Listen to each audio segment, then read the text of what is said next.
Hello, my name is David. Thank you for watching today. I'm glad you guys decided to watch this video, and I hope you try to get through it. I will try to make it as fast as I can. I don't want to bore you guys.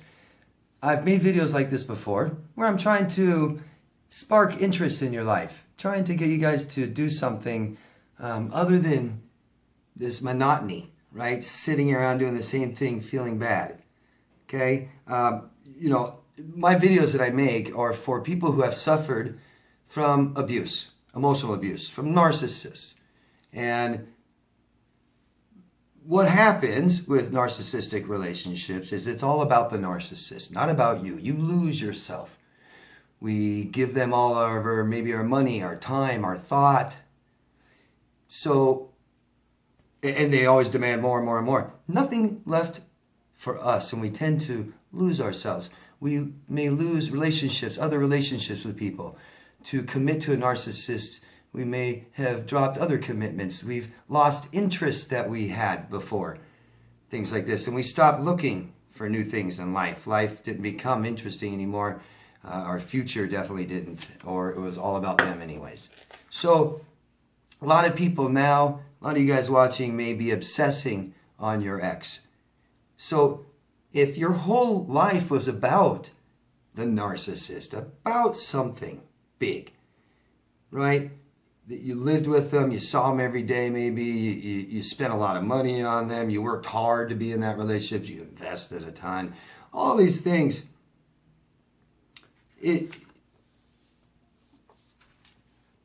What happens, like I said, is we lose ourselves. We lose any sense of belonging in the world. We may feel like there's no room for us and the world is a dark, dismal place. A lot of us, if we've had narcissistic relationships in our adulthood, we've had a pretty rough, maybe dark, maybe cold, maybe just neglectful life.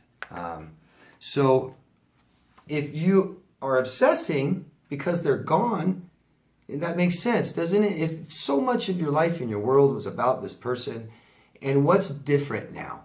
Just that is now gone. That big void in your life is gone. That's why you're obsessing, right?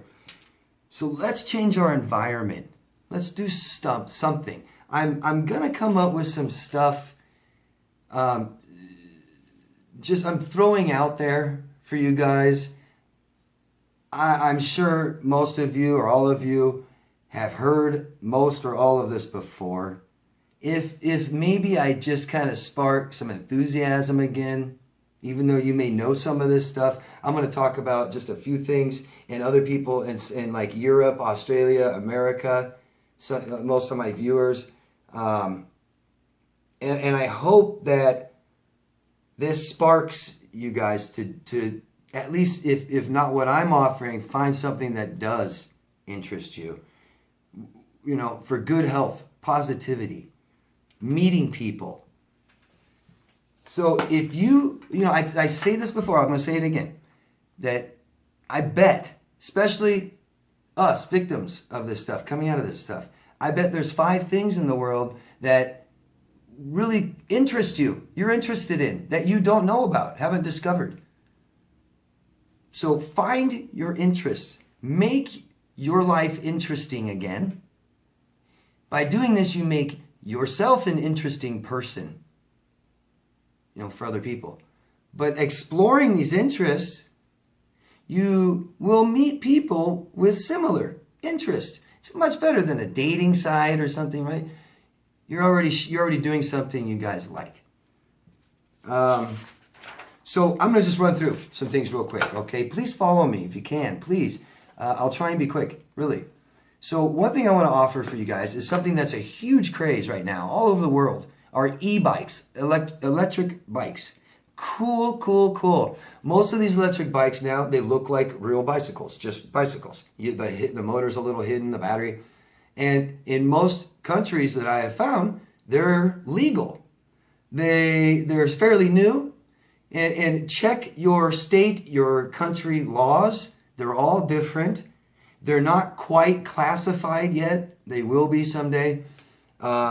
But like in America, they're technically considered bicycles still, and you can ride them on bike paths and in the bike lane and all this stuff. Really, really cool. And yes, they're electric. That does not take away your exercise or anything. I think almost all electric bikes have pedal assist, where it just helps you pedal. Some have a throttle too, if that's what you like. Also, getting outside is just better than sitting inside. Also, moving that fast raises your heart rate. Your brain believes you're moving that fast. So you actually get exercise on an electric bike, even if you choose not to pedal. Okay? And I'll put down links down there. You guys want to check out electric bikes? I'll put in links of like YouTube channels, websites, of all these things I'm mentioning. Another thing, kayaks. Kayaks, they're like little personal canoes. 1-2 person canoes. Now they have inflatable kayaks, and they're nice, really nice. They're not the cheap toys. They're super, super nice, really. And they're affordable. And almost everyone's got some kind of body of water near them. River, lake, ocean, to explore with kayaks. So, you know, under $100, over $100, and you're set. Most of this stuff you can go and explore, don't have to spend more money. Some places you may have to register it or something. Take advantage of stuff like this. Try it. You guys might really like it. It's really good exercise too. Camping, hiking, cheap. Cheap. And if you want to spend some money doing these things, go on YouTube, go online. The camping and hiking paraphernalia nowadays is amazing. So cool. So cool. Neat little cheap things to get for you to make your experience better. You're outdoors, you're one with nature, and I'm telling you, after an experience like this, it is so good to do. So good to do. Get out in nature, okay? A lot of times we get out there and a lot of our problems in the world's problems seem a lot smaller. Some new craze that's happening now in Europe and America, and I don't know where else, but are conversion vehicles. Really cool. People are taking anything from a minivan to cargo vans to trucks to moving trucks, whatever vehicles they're finding, and they're converting them into like RV. Either they're vacationing and even living in them. It's becoming very common, actually. It's a big thing now. Something you guys can do might be cheap. You have a vehicle you can kind of convert a little bit. You can go stay in it and go take little trips and camp. I think that's kind of cool. And there's lots and lots of videos about that on YouTube if you're interested in that and see what it is. It might be cooler than you think. Something I found recently that I think is just really, really neat is artwork. It's a specific artwork. It's acrylic art where you're taking these acrylic paints. It's acrylic. And these artists are doing different things, pouring them, dumping them. Doesn't take much talent. And it's real easy. You just buy the acrylic and you can put it on surfaces, furniture. Some people are doing entire floors, and they're gorgeous. Some of the most beautiful things I've ever seen, because the acrylic paints they're using are just really, really, really pretty. Vibrant, bright colors, metallics, gold, silvers mixed in with them. Amazing. And you never know how they're going to turn out. No two ever are alike. So it's really, really cool. And that leads me into classes, guys. How about classes? You guys ever think about that? There's classes for almost everything you want to do. And you may not, I used bonsai trees as an example. Bonsai is really, really neat. I didn't know that it was as easy. I'm not saying it is extremely easy. I thought it was much harder. I looked into it, and it's not. You could start right away. Doesn't matter. There's no real rules, like you're just going to do something so wrong. And you can go pick up almost any kind of bush or tree for cheap and start. And there's YouTube videos that shows you how to do it. You just need some wiring. That's it. You're talking cheap, And this stuff is beautiful, and you're growing it and creating this artwork. And a lot of these you can sell. You don't have to be an amazing, talented artist. They just turn out really cool. One thing I highly recommend, you guys, is traveling abroad. See the world. See the area around you even. But get out. Move. This kind of stuff really keeps our brain going. If we're really upset and we have a really, really bad thought that it's hard for us to get rid of, it might stay there as long as we do nothing and not move. The more we move, the more that thought will go away. Okay? So travel, and I know it takes money, but don't let it stop you. Some travel arrangements, some vacationing, cruises, hotels, flights, you can find extremely cheap if you look and you plan ahead of time and go on certain specific times. It can be really cheap, not much more than it costs for you to live. Plan ahead. That way you have something always to look forward to instead of nothing, instead of fear. If you're in America or even outside of this country, I recommend where I live, Las Vegas, because it is an extremely cheap place to fly. The hotels and casinos help out with the airfare. So it's always it's probably the cheapest place to fly in the country. You can find extremely cheap hotels that are really nice, that you just found cheap rates that are right there on the strip. You don't have to gamble at all. You don't have to sit in a casino at all. You don't have to drink. You don't have to do. See, there's just so many different things to do. Every single casino, which there's tons, all have their own show. Famous people, where there's some kind of entertaining show, a comedy show, things like this. They're pretty neat and they're affordable. All the stuff in Vegas is affordable. You can find affordable food, affordable things to do, shows, hotel, flights. Just a recommendation, something to do if you guys are a little tight on money. Also, you can come to Vegas and go take tours of the Grand Canyon, Hoover Dam. So there's all kinds of different things to do besides just gamble. Australia, I looked into Australia and I saw that you guys have tons of trains. Lots of trains. Pretty neat. Some of them are really affordable and you can travel all over the place and maybe see things you've never seen. And trains are neat because you don't really have to do anything. Just get on the train. You don't have to worry about gas and driving and accidents and parking and hotel. You're on a train. And it's one of the most affordable ways to travel. Pretty neat. I looked into what's called the GAN. I think that's what it's called. And it crosses the continent in 3 days. And you cross tropics, mountains, deserts, gorges, 3,000 kilometers, almost 1,850 miles. That's pretty neat, I think. Something to do in your own place there. Something, if you guys or anyone want to travel to Australia, there's something really neat to do if you want to see the country. People in the United Kingdom. Something I thought of that I know you guys all know in the United Kingdom. I'm sure you guys frequently may take cruises or have sometime.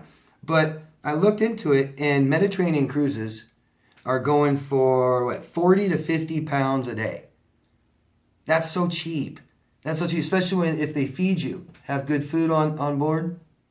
You know, I mean, and some of these cruises are a week long and stuff, a couple days, whatever you want to see the Mediterranean. Just even if you've seen it, get out, meet people, have people serve you and take care of you, stuff like that. You know, I thought that was pretty neat, and especially for the price. And start these things now. Plan now. It's springtime. It's spring. It's April. Plan for, May's just next month. June, July, August. Plan for these type of these things to do during the summer. Plan now. Pay for it now. It's cheaper, and it's already paid for. Something called the Notting Hill Carnival, largest street festival in Europe in August. Thought that was neat. Wanted to throw that out there for people that even want to travel to the United Kingdom. People all around the world. You ever feel like going to Spain? The Festival of San Fermin, July 7th to the 14th this summer. Most famous event is the running of the bulls. You guys have heard of that. That's in Spain in July. If you think about going to Europe, maybe you want to go then. Maybe you want to go stop by Spain and see that. It looks really, really cool. And I'm almost done, guys. One thing I wanted to talk about that it's amazing how few people I've ever heard of in my life has heard of this event. It's something called, there's all kinds of different names, World Exposition Fair, the World Fair, the Exposition, the Expo. It's a world fair where tons and tons of countries, many, almost all, try to be involved. They showcase achievements of their nation. And they're so big, they're so massive and so hard to plan that they plan for years ahead of time. And you never know when exactly or how often they're going to occur. Sometimes there's a few years in between before one even happens. I've been to one. And when I was a kid, it was literally one of the most memorable things I've ever done in my life. It's a combination of national cultures and world technology together, and it's just really cool. Just food alone, they have food. They have nations representing their food, and I mean it's real authentic everywhere in the world. All these different countries. It's just incredible. The next one is in Dubai. Next year, just next year, 2020. You ever thought about going to Dubai? Go next year. Plan now. This is a world fair that is just cool as hell, and I can't imagine how cool the one in Dubai will be. Next one's in Dubai, 2020. Next one planned after that is Japan in 2022. So that's 2 years, and that's good. It could be another several years before another one happens after that. You may never get a chance to ever go to one in your life. So I wanted to bring that up. Really neat. If you're into architecture, go see the Eiffel Tower, the Colosseum, Big Ben, Pantheon, Notre Dame, the Sistine Chapel. If you're into historical events or sites, archaeological sites, how about Stonehenge, Delta City, Pyramids of Giza, the Rock of Gibraltar, Mount Vesuvius, the Palace of Versailles. If you're into artwork, statues, how about the Vatican, Vatican Museum, St. Peter's Square, Red Square.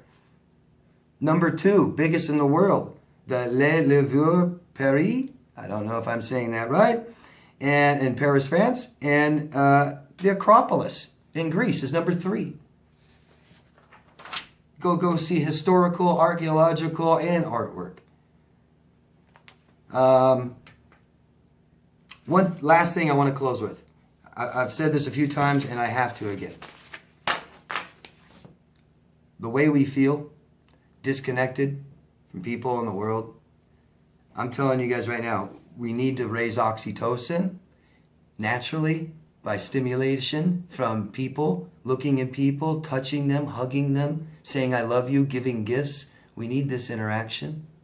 And also pets help this. Dogs, cats, yeah, you look them in the eye and you talk to them and you pet them and they raise this oxytocin that you have none of right now, usually, most likely. And it helps you trust people again. It helps you love. And doing this will help you get out and meet people and start life again. Have a life again for yourself. Start a new one and start a new chapter and close the old one. Okay? And I'm not saying don't work. Don't keep doing work. Do what you got to do. But reward yourself. Make life interesting. Enjoy life too, okay? Have stuff to look forward to. Positivity, right? Instead of negative, down, monotonous, drab, right?